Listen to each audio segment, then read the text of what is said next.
Hello guys, welcome back to ಹೊಸ update ಮಗ.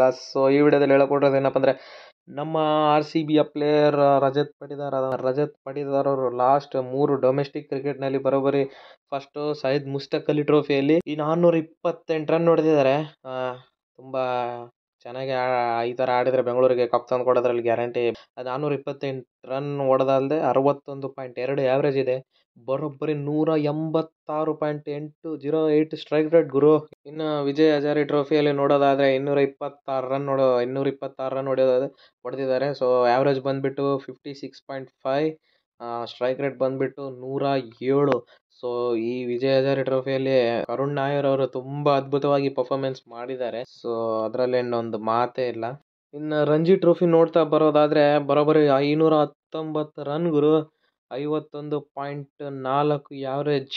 So RCBಗೆ ಇವರು ಒಂದು ದೊಡ್ಡ ಕೈ ಅಂತಲೇ ಹೇಳ್ಬೋದು. ಯಾಕಂದರೆ ಒಂದು ಎಂಡಲ್ಲಿ Virat Kohli, Salt, Livingstone, ಆಮೇಲೆ ಕೃಣಾಲ್ ಪಾಂಡ್ಯ, ಸಾಲ್ಟ್ ಅವರೆಲ್ಲ ಒಂದು ಕಡೆ ಆದರೆ ಇವರು ಒಂದು ಕಡೆ ಬೆನ್ನೆಲುಬಾಗಿ ನಮ್ಮ RCBಗೆ ಆಪತ್ತು ಬಾಂಧವ ಆಗೋದ್ರಲ್ಲಿ ಡೌಟೇ ಇಲ್ಲ.